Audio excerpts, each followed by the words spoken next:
आज रवि ऑफिस से जैसे ही घर लौटा तो अचानक फ़ोन की घंटी बज उठी।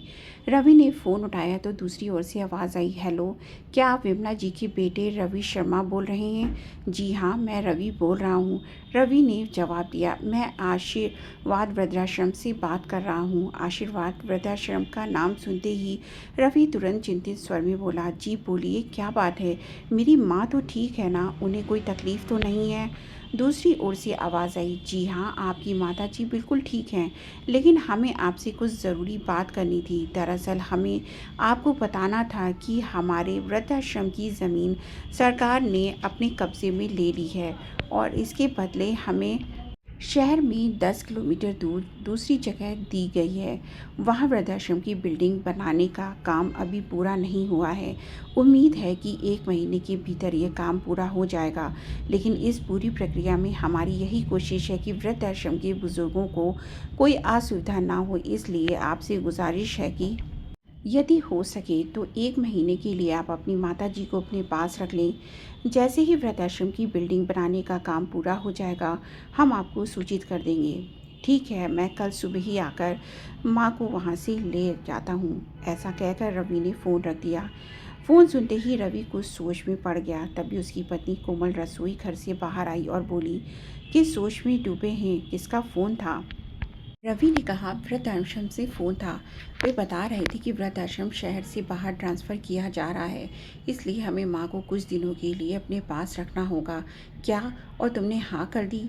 कोमल चौंकते हुए बोली। तो क्या करता कोमल, अपनी माँ को परेशान होने के लिए ऐसे ही छोड़ देता? रवि ने कहा, लो बैठे बिठाए अब एक और मुसीबत, कोमल ने मुंह बनाते हुए कहा। तो रवि बोला, कोमल, ऐसे समय में जब उन्हें मेरी सबसे ज़्यादा ज़रूरत थी, तब सिर्फ तुम्हारी ज़िद की वजह से मैंने उन्हें वृद्धाश्रम में छोड़ दिया।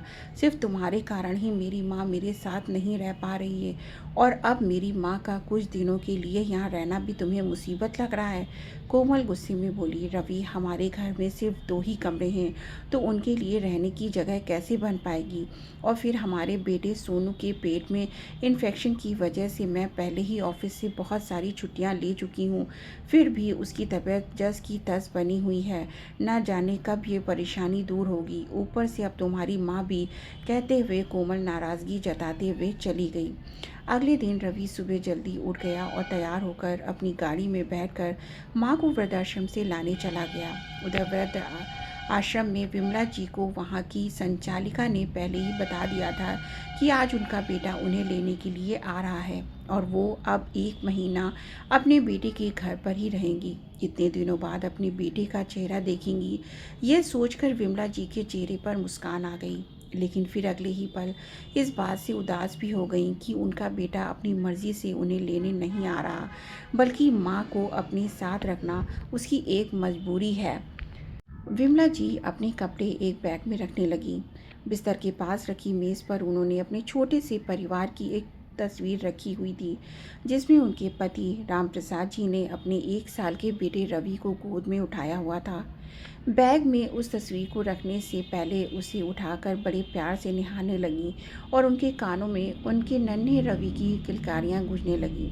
विमला जी अपने अतीत में खो गईं और उनके सामने बेटे के बचपन की यादें जीवित हो उठीं। विमला जी अपने पति राम प्रसाद जी के साथ गांव में रहती थीं। राम प्रसाद जी गांव में ही एक सरकारी स्कूल में टीचर थे, जबकि विमला जी खुद बहुत ज़्यादा पढ़ी लिखी नहीं थीं, लेकिन बहुत समझदार और कुशल गृहिणी थीं। गांव में उनका अपना पुश्तैनी घर था। बहुत ज़्यादा खुशहाली तो नहीं थी, लेकिन किसी चीज़ की कोई कमी भी नहीं थी। कभी ही कमी थी तो बस ये कि शादी के 5 साल बीत जाने के बाद भी उनकी कोई संतान नहीं हुई थी। न जाने कितने तीर्थ स्थलों पर उन्होंने माथा टेका, कितनी मन्नतें मांगी। आखिरकार भगवान ने उनकी सुन ली और रवि के रूप में उन्हें संतान प्राप्ति हुई। माता पिता बड़े ही लाड प्यार से अपने बच्चे को पालने लगे। नन्हा रवि तो अपनी माँ के बिना खाना भी नहीं खाता था। उसकी ज़रा सी रोने की आवाज़ सुनकर भी सारा काम छोड़कर दौड़ी आती थी। विमला जी अपने बेटे को देखकर वो दोनों खुशी से फूले नहीं समाते थे। वो दोनों सोचती थी कि रिटायरमेंट के बाद उनकी खूब सेवा होगी और वो दोनों बड़े आराम से ज़िंदगी गुजारेंगे। पिता ने उसकी पढ़ाई में कभी पैसों की कमी नहीं आने दी। स्कूल के बाद उसने इंजीनियरिंग की पढ़ाई की और पढ़ाई पूरी होने के बाद एक अच्छी कंपनी में उच्च पद की नौकरी हासिल कर ली। अपने साथ काम करने वाली कोमल को वो पसंद करने लगा और जल्द ही दोनों ने शादी करने का फैसला कर लिया। कोमल एक मॉडर्न लड़की थी जो एकदम बिंदास प्रवृत्ति की थी। बचपन में ही उसकी माँ चल बसी थी और उसके पिता ने पढ़ाई लिखाई के लिए उसे हॉस्टल भेज दिया था। पढ़ाई ख़त्म होने के बाद उसने नौकरी शुरू कर दी, लेकिन इस दौरान वो कभी परिवार शब्द का मतलब ही नहीं जान पाई थी। जब रवि ने अपनी पसंद के बारे में अपने माता पिता को बताया तो विमला जी और राम प्रसाद जी ने अपने मन को ये सोचकर समझा लिया कि वक्त का ही तकाजा है। आजकल बच्चे अपनी पसंद से ही शादी करते हैं, इसलिए उन्होंने अपने बेटे की खुशी की खातिर इस रिश्ते के लिए हाँ कर दी। लेकिन कोमल ने शादी होते ही रवि से साफ तौर पर कह दिया कि उसे अपने जीवन में किसी की भी दखल अंदाजी पसंद नहीं है और ना ही वो गांव में रहना चाहती है। कोमल की दो टूक बात सुनकर रवि हैरान रह गया था। उसने अपनी पत्नी को समझाने की बहुत कोशिश की, लेकिन वो नहीं मानी। आखिरकार शहर में रहने के इरादे से कुछ दिनों बाद उन दोनों ने गुड़गांव की एक कंपनी में नौकरी ज्वाइन कर ली और अपने माता पिता को छोड़कर बड़े शहर में ही अपनी नई दुनिया बसा ली। गांव में विमला जी और राम प्रसाद जी मायूस महसूस कर रहे थे। रह रहकर विमला जी सोचती थीं कितने अरमान थे उनकी की बहू के आने पर वो उस पर अपने प्यार और दुलार की बरसात करेंगी, लेकिन सब अरमान धरे के धरे रह गए।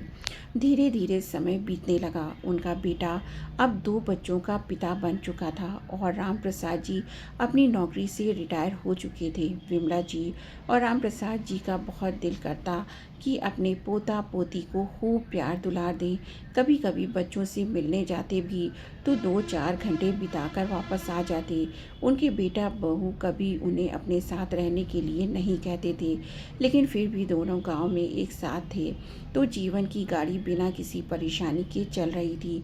लेकिन एक दिन अचानक राम प्रसाद जी की एक सड़क दुर्घटना में मृत्यु हो गई और उसी दिन विमला जी की दुनिया उजड़ गई।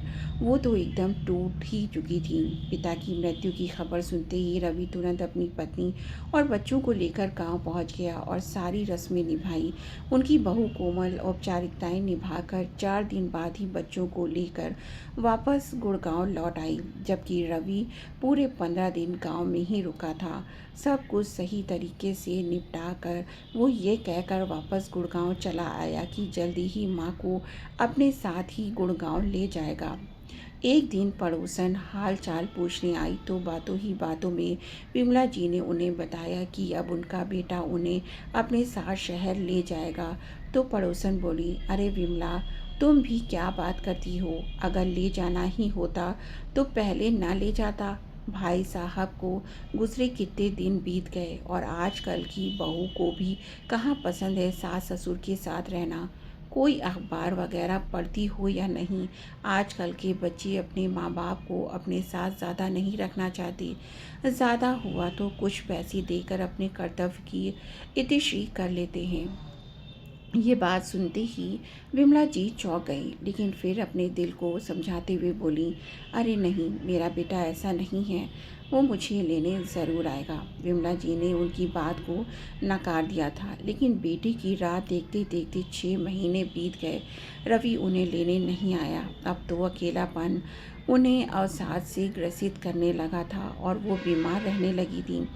इस बात का जब रवि को पता चला तो उसने रहा नहीं गया, लेकिन जैसे ही उसने गांव जाकर माँ को शहर लाने की बात कही तो कोमल लड़ने झगड़ने पर उतारू हो गई और उसने साफ साफ कह दिया, या तो इस घर में अपनी माँ को रखो या मुझे। परेशान होकर रवि ने अपनी माँ के लिए गुड़गांव में ही एक वृद्ध आश्रम में रहने का इंतज़ाम करवा दिया, जहाँ सुख सुविधा की हर चीज़ मौजूद थी।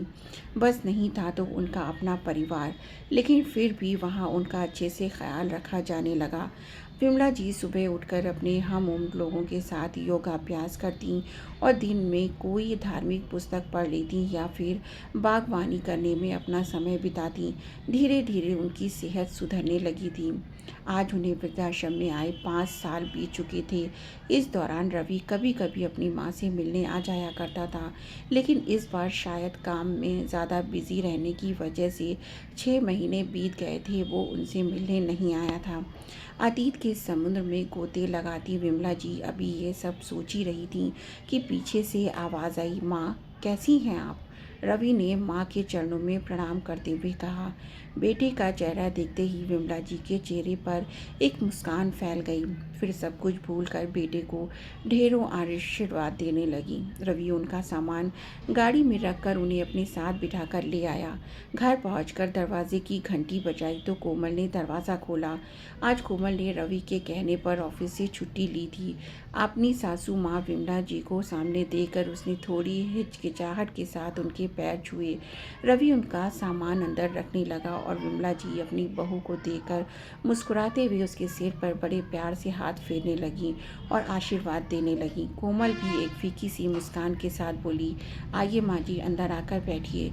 किसी के आने की आवाज़ सुनकर बच्चे तुरंत दौड़ते हुए आए। आप किससे बात कर रही थी? विमला जी की 6 साल की पोती बोली। तभी शरारती लहजे में उसका 8 वर्षीय भाई सोनू बोला, अरे देख तो हमारे घर में मेहमान आए हैं। तभी पीछे से रवि आया और मुस्कुराते हुए कहने लगा, बेटा ये कोई मेहमान नहीं है, ये तुम्हारी दादी माँ हैं। जब तुम छोटे थे तब इनसे मिले थे। चलो जल्दी से इनके पैर छूकर आशीर्वाद लो। अपने पोते पोती से मिलकर विमला जी की खुशी का ठिकाना नहीं रहा।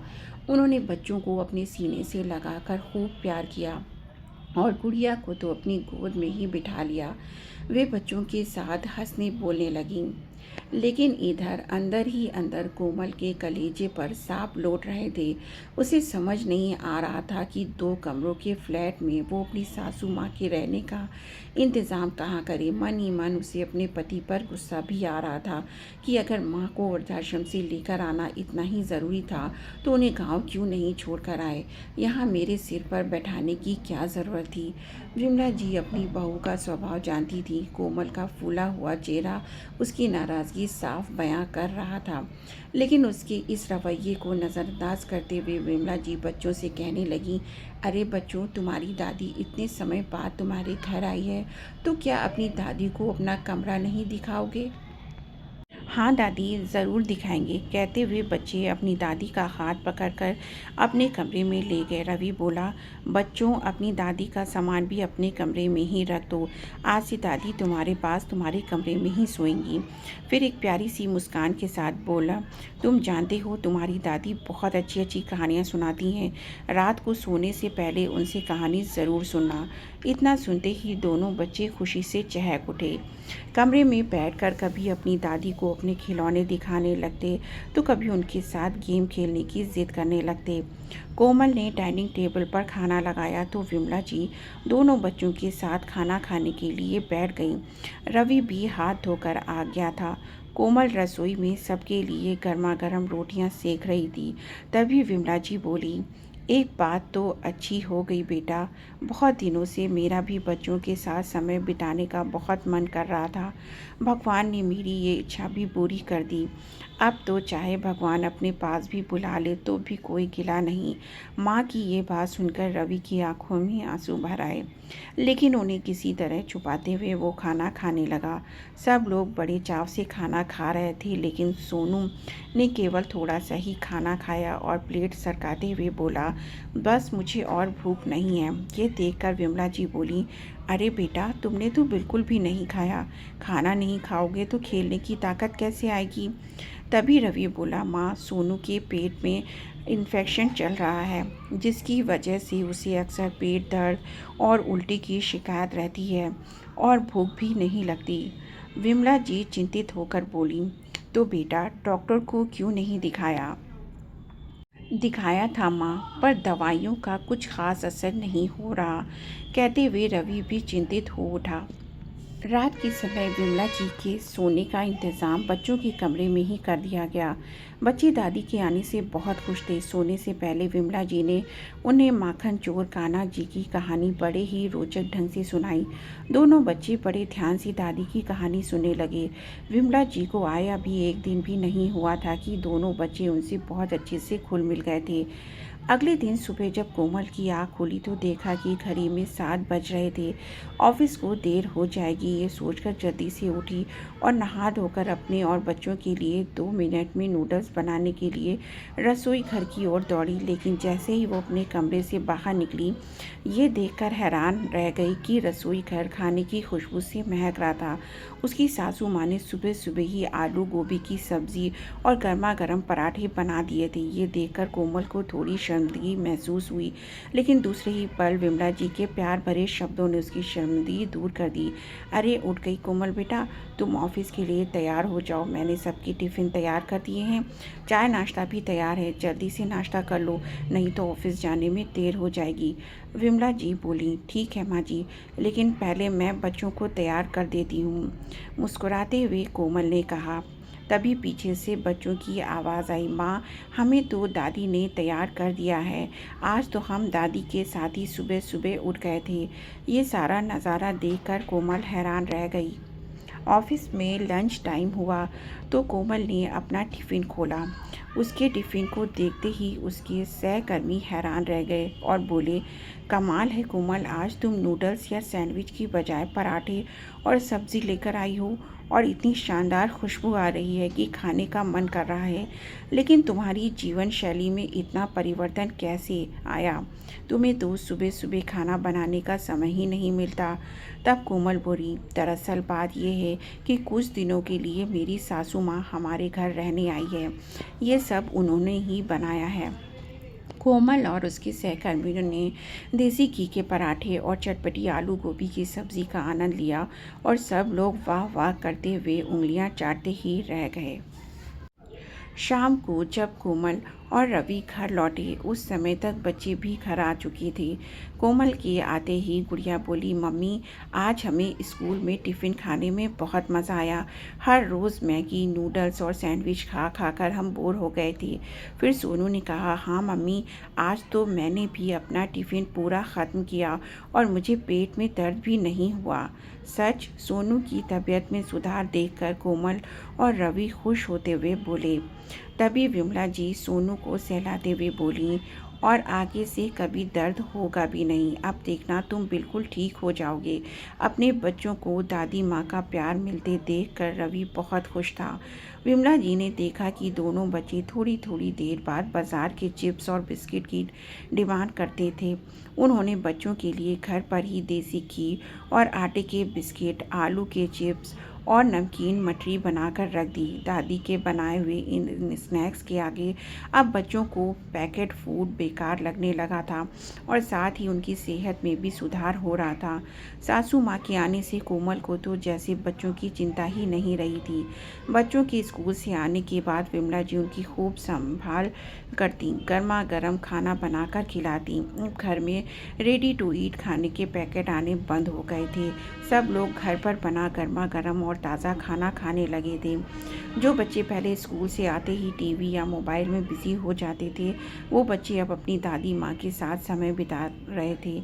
सुबह के समय तो स्कूल जाने की जल्दी होती थी, लेकिन शाम के समय वो दोनों रोज़ाना दादी माँ के साथ सोसाइटी में बने मंदिर में जाने लगे। हैरानी की बात तो ये थी कि उन्हें मालूम ही नहीं था कि उनकी सोसाइटी में कोई मंदिर भी है। कोमल और रवि के पास तो समय ही नहीं था उन्हें मंदिर ले जाने के लिए, लेकिन दादी के साथ रहकर वो दोनों अच्छी अच्छी बातें और अच्छे संस्कार सीख रहे थे। एक रात कोमल पानी पीने के लिए उठी तो बच्चों के कमरे से आती कुछ आवाज़ों ने उसका ध्यान अपनी ओर आकर्षित किया। जब उसने देखा तो विमला जी बड़े प्यार से दोनों को धार्मिक कहानी सुना रही थीं। दोनों बच्चे दादी के इर्द गिर्द लेटे हुए बड़े ध्यान से कहानी सुन रहे थे। यह नज़ारा देखकर कोमल बहुत प्रभावित हुई। विमला जी बहुत ज़्यादा पढ़ी लिखी नहीं थी, लेकिन हिंदी भाषा की उन्हें अच्छी जानकारी थी और ये बात रवि जानता था। जब उसने बच्चों को ये बात बताई तो बच्चे बहुत खुश हो गए, क्योंकि कोमल बाकी सभी विषयों तो उन्हें अच्छे से पढ़ाती थी, लेकिन हिंदी विषय नहीं पढ़ा पाती थी। दोनों बच्चे हिंदी की पढ़ाई करते समय अपनी दादी के पास आकर बैठने लगे और दादी बड़े ही अच्छे तरीके से उन्हें सब समझा देती। विमला जी के आने के बाद घर साफ सुथरा और व्यवस्थित रहने लगा था। घर की एक एक चीज़ बड़े करीने से रखी होती थी। घर में आते ही कोमल और रवि को एक सुखद एहसास होने लगा था। कोमल तो उनसे बहुत ज़्यादा प्रभावित हो गई थी। अपनी सासू माँ के प्रति उसके मन में एक अपनापन और प्यार उमड़ने लगा था। शाम को ऑफिस से घर आने के बाद कोमल सबके लिए चाय बनाती और सब लोग एक साथ बैठकर गर्मा गर्म चाय का आनंद लेते। सारा दिन काम करते करते सासू माँ थक जाती होगी, ये सोचकर रात का खाना कोमल बना दिया करती थी और बड़े प्यार से अपनी सासू माँ को बिठाकर खिलाती थी। विमला जी को अपने बेटे के घर आए हुए 1 महीना होने को आया था। तभी एक दिन वृद्धाश्रम से फ़ोन आ गया, मिस्टर रवि, नई बिल्डिंग तैयार हो गई है, अब आप अपनी माता जी को यहाँ छोड़ सकते हैं। इतना सुनते ही रवि चौंक गया। इस 1 महीने के समय वो ये भूल गया था कि वो अपनी माँ को केवल कुछ समय के लिए ही यहाँ लेकर आया है, लेकिन माँ को वापस छोड़ने जाने का उसका बिल्कुल भी दिल नहीं था। भरे गले से उसने कोमल से माँ को छोड़ने जाने की बात कही तो कोमल भी कुछ परेशान सी हो गई। फिर बोली, क्या माँ जी भी यहाँ से जाना चाहती हैं? तो रवि ने कहा, नहीं, उन्होंने तो ऐसा कुछ नहीं कहा, लेकिन उसके आने से तुम्हें परेशानी तो हो रही होगी, इसीलिए मैंने सोचा है कि मैं कल ही माँ को छोड़ आऊँगा। इस बात पर कोमल आंखें तरेर कर रवि की ओर देखने लगी, लेकिन अब रवि ने कुछ ना कहना ही ठीक समझा और चुपचाप सो गया। लेकिन कोमल की आंखों में नींद नहीं थी। वो काफ़ी देर तक बैठी हुई कुछ सोचती रही। अगले दिन कोमल ऑफिस से जल्दी छुट्टी लेकर घर वापस आ गई। तबीयत ठीक नहीं लग रही थी, इसलिए आते ही अपने कमरे में बिस्तर पर जाकर लेट गई। उसे परेशानी की हालत में देखकर विमला जी उसके कमरे में आई। माथे पर हाथ रखकर देखा तो वो तप रहा था। बेटा, तुम्हें तो बहुत तेज़ बुखार है, परेशान होते हुए विमला जी बोली और जल्दी से जाकर दवाइयों के डिब्बे में से बुखार की दवाई निकाल लाई। दवाई देकर उसके माथे पर ठंडे पानी की पट्टियाँ रखने लगी। थोड़ी देर में बुखार कम हो गया तो विमला जी तुलसी और अदरक की वाली चाय बनाकर ले आई। कोमल का बुखार तो थोड़ी देर में उतर गया था, लेकिन उसकी आंखों से लगातार आंसू बहते जा रहे थे। अब तक रवि भी घर लौट चुका था, लेकिन कोमल को क्या परेशानी है विमला जी को समझ में नहीं आ रहा था।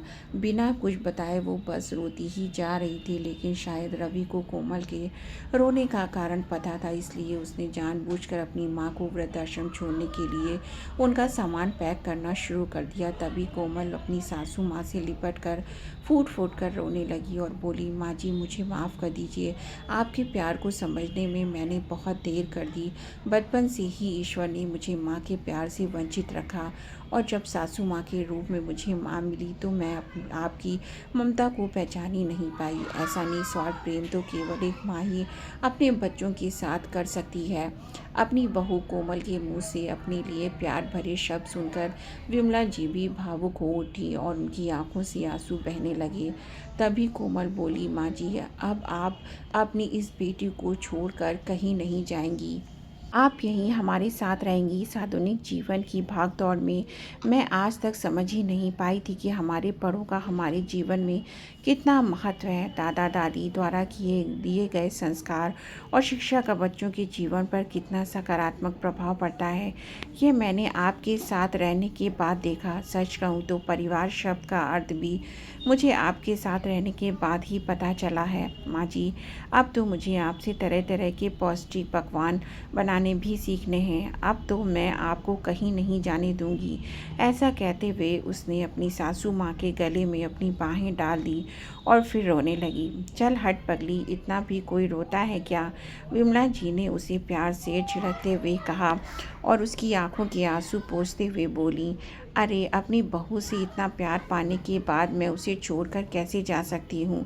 तभी पीछे से दोनों बच्चे आए और दादी माँ की टांगों से एक कस कर लिपट गए। फिर शरारती लहजे में बोले, जाना भी चाहोगी तो भी नहीं जाने देंगे दादी, अब हम आपको कभी नहीं छोड़ेंगे। बच्चों की इन बातों से घर का माहौल खुशनुमा हो उठा और पूरा घर हंसी ठहाकों से गूंजने लगा। सोचने वाली बात है कि आखिर इंसान भगवान से औलाद क्यों मांगता है? इसलिए कि बुढ़ापे में बच्चे उनकी लाठी बने और ज़िंदगी का आखिरी दौर आसानी से अपने पोते पोतियों के साथ हंसते खेलते गुजर जाएं। माँ बाप बच्चों के लिए हर कुर्बानी देते हैं, उन्हें हर सुख सुविधा देकर पालते हैं। इसलिए बच्चों का भी फ़र्ज़ बनता है कि जीवन की इस संध्या बेला में जब बुज़ुर्गों को उनके साथ की ज़रूरत होती है तो वे माता पिता के लिए वो सब कर्तव्य निभाएं जिसकी आशा वे उनसे करते हैं। तो दोस्तों, ये थी आज की कहानी। उम्मीद है कहानी पसंद आई होगी। अगर कहानी अच्छी लगी तो वीडियो को लाइक शेयर और सब्सक्राइब ज़रूर करें। तो मिलते हैं एक नई कहानी के साथ, तब तक के लिए धन्यवाद।